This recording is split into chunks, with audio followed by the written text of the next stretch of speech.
ఆనాటి ఉమ్మడి ఆంధ్రప్రదేశ్లో కానీ కొట్లాడి తెచ్చుకున్న తెలంగాణ రాష్ట్రం ఏర్పడి తర్వాత కానీ ఒక అద్భుతమైన ఆలోచనతో 27వ కేబినెట్ మీటింగు గిరిజనులు ఆదివాసులు ఆరాధ దైవమైన సమ్మక్క సారలమ్మ నివాసమున్న పుణ్యక్షేత్రంగా భావించే ప్రదేశమైన మేడారంలో అంటే ఎప్పుడూ చరిత్రలో లేని విధంగా కేబినెట్ సమావేశాన్ని స్థానిక శాసనసభ్యురాలు సహచర మంత్రివర్యురాలు సీతక్క గారి చొరవతో గౌరవ ముఖ్యమంత్రి గారు కేబినెట్ మంత్రులమంతా ఏక అభిప్రాయంతో అద్భుతంగా సుదీర్ఘంగా గౌరవ ముఖ్యమంత్రి రేవంత్ రెడ్డి గారి నాయకత్వంలో కేబినెట్ సమావేశం జరిగింది. దీంట్లో అనేక అంశాలు చర్చించుకోవటం జరిగింది. సుమారు ప్రభుత్వానికి సంబంధించిన 14 ప్రాంతాలలో అది కేంద్ర ప్రభుత్వ సంస్థలు కావచ్చు, రాష్ట్ర ప్రభుత్వ వ్యవస్థలు కావచ్చు, ఈ వ్యవస్థలకి ప్రభుత్వ భూములు అలొకేషన్ చేయటం జరిగింది.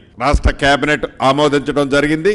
వీటిలో స్టేట్ బ్యాంక్ ఆఫ్ ఇండియాకి సంబంధించిన అది నల్గొండలో కట్టే వారి కార్పొరేటివ్ ఆఫీస్ కావచ్చు, మహబూబ్ నగర్ లో కట్టే మరొక కార్పొరేటివ్ ఆఫీస్ కావచ్చు, వాటికి సంబంధించి ఇచ్చిన స్థలాలు మార్కెట్ వాల్యూ ప్రకారం ఒక దగ్గర ఒక 20 కుంటలు, ఒక దగ్గర ఒక 17 కుంటలు రాష్ట్ర కేబినెట్ ఆమోదించడం జరిగింది. ఇవి కాకుండా ఏవైతే మున్సిపాలిటీలు కార్పొరేషన్లు టైం పూర్తయిందో ఈ మున్సిపాలిటీలు కార్పొరేషన్లు టైం పూర్తయిన 116 మున్సిపాలిటీలు 7 కార్పొరేషన్లు 2996 వార్డులు డివిజన్లు వీటిలో టైం పూర్తయింది కాబట్టి వీలైనంత తొందరలో ఎలక్షన్లు జరపాలని ఆల్రెడీ డెడికేషన్ కమిషన్ నివేదిక ఇవ్వటం జరిగింది. దాని ప్రకారం 2 రోజుల క్రితం రిజర్వేషన్లు కూడా ఫైనలైజేషన్ చేయటం జరిగింది. రాష్ట్ర కేబినెట్ వీటన్నిటి ఆధారంగా ఫిబ్రవరి 15వ తారీఖు శివరాత్రి ఉంది, 16వ తారీఖు నాడు రంజాన్ ఉంది. వీలైనంత మళ్ళీ ఆ తర్వాత పిల్లలకి ఎగ్జామ్స్ ఇతరత్రా ఉంటాయి కాబట్టి వీలైనంత తొందరలో ఎలక్షన్లు జరపాలని ఈ రోజు ఏకగ్రీవంగా రాష్ట్ర కేబినెట్ ఆమోదించడం జరిగింది. దీంతో ఏదైతే గోదావరి పుష్కరాలు 2027 జూలై 27 నుంచి ఆగస్టు 3వ తారీఖు వరకు గోదావరి పుష్కరాలు రానున్నాయి. అంటే వచ్చే సంవత్సరం జూలై 27వ తారీఖు ఈ గోదావరి పుష్కరాలని ఇప్పటి నుంచే ఒక మంచి ప్లాన్ తో అద్భుతంగా ఈ గోదావరి పుష్కరాలు కూడా ఏర్పాటు చేయాలని రాష్ట్ర కేబినెట్ ఆమోదం తెలపటంతో పాటు ఈ గోదావరి పరివాహక ప్రాంతంలో ఉన్న బాసర నుంచి భద్రాచలం వరకు ఏవైతే పురాతనమైన ప్రసిద్ధ టెంపుల్స్ ఉన్నాయో ఈ టెంపుల్స్ అన్ని ఒక టెంపుల్ సర్క్యూట్ గా ఏర్పాటు చేసి దీంట్లో ఎకో పార్కులు గాని అనేక చాలా ఫారెస్ట్ ఏరియా ఉంటుంది. దీంట్లో నదీ పరివాహక ప్రాంతం ఉంటుంది. ఎకో టూరిజం తో పాటు పురాతన ఆలయాలని అభివృద్ధి చేయటంతో పాటు ప్రతి ఆలయానికి మెరుగైన డెవలప్మెంట్ చేయటంతో పాటు టూరిజంగా కూడా ఈ బాసర టు భద్రాచలం ఏదైతే టెంపుల్ సర్క్యూట్ చేయాలనుకుంటున్నామో దానికి ఒక కన్సల్టెన్సీని కూడా ఫైనల్ చేశాం. ఈ జనవరి ఎండ్లో ఫిబ్రవరి 15th లోపు కన్సల్టెన్సీ రిపోర్ట్ వచ్చిన తర్వాత ఒక కేబినెట్ సబ్ కమిటీని ఏర్పాటు చేసి మార్చి 31 నాటికి ఒక ప్రణాళికాబద్ధంగా ఏదైతే ఇప్పుడు మేడారంలో శాశ్వత అభివృద్ధి చేశామో అదే తరహాలో ఈ Basara to Bhadrachalam temple circuit ఈ మధ్యలో ఉండే టూరిజం డెవలప్మెంట్ ఎకో పార్కులు అన్ని వసతులని ఏర్పాటు చేసే దాంట్లో భాగంగా మార్చి 31 లోపు దీన్ని డిసైడ్ చేయాలని దీనికి కేబినెట్ సబ్ కమిటీని కూడా అతి కొద్ది రోజుల్లో ఫైనల్ చేయాలని ఈరోజు కేబినెట్ ఆమోదం తెలపడం జరిగింది. దీంతో పాటు హైదరాబాద్ మెట్రో ఈ ప్రభుత్వానికి ఒక చిత్తశుద్ధి ఉంది.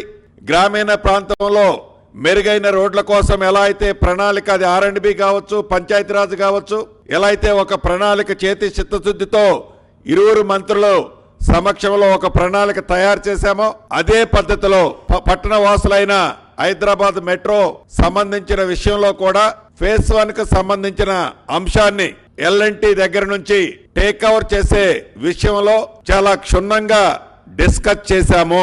ఫర్దర్ ఇన్ఫర్మేషన్ కోసము నెక్స్ట్ కేబినెట్ కి మళ్ళీ ఆ ఫైల్ సర్క్యులేట్ చేయాలని అధికారుల్ని ఈ కేబినెట్ లో ఆదేశించడం జరిగింది. దీంతో పాటు ఫేజ్ 2A, ఫేజ్ 2 బి, ఈ ఫేజ్ 2A ఫేజ్ 2Bకి సంబంధించిన ల్యాండ్ ఎక్విజిషన్ కూడా చాలా టైం టేకింగ్ కాబట్టి ఈ ల్యాండ్ ఎక్విజిషన్ చేసే అంశాన్ని ఈ రోజు కేబినెట్ ఆమోదం తెలిపిందని చెప్పడానికి సంతోషిస్తున్నాను. దీనికి సుమారు 2,787 కోట్ల రూపాయలు phase 2A phase 2B Hyderabad లో ఏ మెట్రో రైలునైతే ఎక్స్టెన్షన్ చేయాలని అనుకుంటున్నామో కేంద్ర ప్రభుత్వం ఏదైతే కొర్రీలు పెట్టిందో ఆ కొర్రీలన్నిటినీ పరిష్కరిస్తూనే ఈ ఎక్స్టెన్షన్ కి సంబంధించిన లైన్ ఎక్స్టెన్షన్ కావలసిన భూసేకరణని యుద్ధ ప్రాతిపదిక మీద చేపట్టడం కోసం రాష్ట్ర కేబినెట్ ఆమోదం తెలుపుతూ ఆర్థిక పరంగా 2,787 కోట్ల రూపాయలకు ఆమోదం తెలపడం జరిగింది.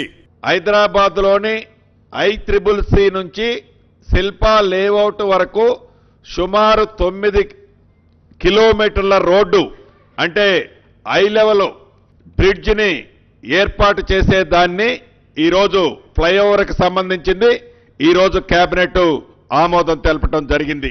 దీనివల్ల ఈ ప్రాంతంలోని 9 కిలోమీటర్ల ప్రాంతంలో ఏవైతే ఈనాడు హైదరాబాద్ పట్టణ ప్రజలు ఇబ్బంది పడుతున్నారో ఆ ఇబ్బంది నుంచి శాశ్వతంగా వాళ్ళ సమస్యని పరిష్కరించే కార్యక్రమాన్ని ఈ ప్రభుత్వం ఈనాడు చేపట్టడం జరిగింది.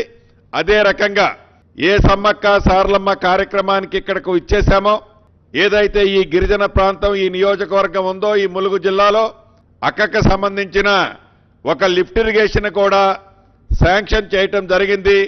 ఒక పుణ్యక్షేత్రంలో ఈ గిరిజన ప్రాంతంలో ఒక పవిత్ర పుణ్యక్షేత్రంలో గిరిజనులు ఆదివాసులు ఆరాధ దైవంగానే కాకుండా ఆదివాసులకి గిరిజనులకి ఇతరులకు కూడా కోట్లాది మంది భక్తులుగా ఉండే ఈ మేడారంలో ఈ రోజు కార్యక్రమం ఏర్పాటు చేసుకోవటం ఒక అద్భుతమైన రాతి కట్టడాలతో ఒక 200-300 సంవత్సరాల వరకు చెక్కు చెదరని విధంగా కట్టే కార్యక్రమాలు చాలా వరకు పూర్తి చేసుకొని దాన్ని రేపు అంటే జనవరి 19వ తారీఖు ఉదయం 7 గంటలకి గౌరవ ముఖ్యమంత్రి రేవంత్ రెడ్డి గారు, ఉప ముఖ్యమంత్రి బట్టి విక్రమార్క గారు, సహచర మంత్రుల అందరి సమక్షంలో ఏదైతే ఈ పునరుద్ధరించిన టెంపుల్ ఉందో చరిత్రలో స్థిరస్థాయిగా నిలిచిపోయే విధంగా చేసిన కార్యక్రమం ఉందో దీంతో పాటు ఇప్పటికీ సుమారు 19 ఎకరాలు ఈ టెంపుల్ పర్పస్ కోసం ల్యాండ్ ఎక్విజిషన్ చేశాం. ఇంకా 21-22 ఎకరాలు ల్యాండ్ ఎక్విజిషన్ చేయబోతున్నాం. రమారమి 40-41 ఎకరాలు ఈ సమ్మక్క సారలమ్మ పేరు మీద ఎక్విజిషన్ చేసి దాన్ని కూడా ఒక ప్రణాళికాబద్ధంగా ప్రజలకి వచ్చే భక్తులకి భవిష్యత్తు తరాలకి ఉపయోగపడే విధంగా అదే రకంగా జంపన్న వాగును కూడా నిరంతరము 365 డేస్ జంపన్న వాగులో కూడా నీళ్లు ఉండే విధంగా రామప్ప నుంచి వచ్చే నీటిని ఆ పైప్ లైన్ కూడా అఫీషియల్ గా లక్నవరానికి ఇచ్చి అక్కడి నుంచి ఈ జంపన్న వాగుకి పైప్ లైన్ ను కూడా గౌరవ ముఖ్యమంత్రి గారు ఇందాకనే వేదిక మీద అప్రూవ్ చేస్తూ అనౌన్స్ చేశారు. అంటే ఈ జంపన్న వాగులో 365 డేస్ వాటరు ఎప్పుడు ఫ్రెష్ వాటర్లో వచ్చిన భక్తులకి స్నానాలకి చేసుకునే విధంగా వారి మొక్కులు చెల్లించే విధంగా వాటర్ను కూడా ఉంచటానికి కావలసిన చెక్ డ్యాములు ఇతరత్ర కూడా శాశ్వత పనులు పూర్తి చేయటమే కాకుండా ఈ మేడారాన్ని ఏదో ఇప్పుడు చేశాం కేబినెట్ పెట్టాం అయిపోయింది అన్నది కాదు.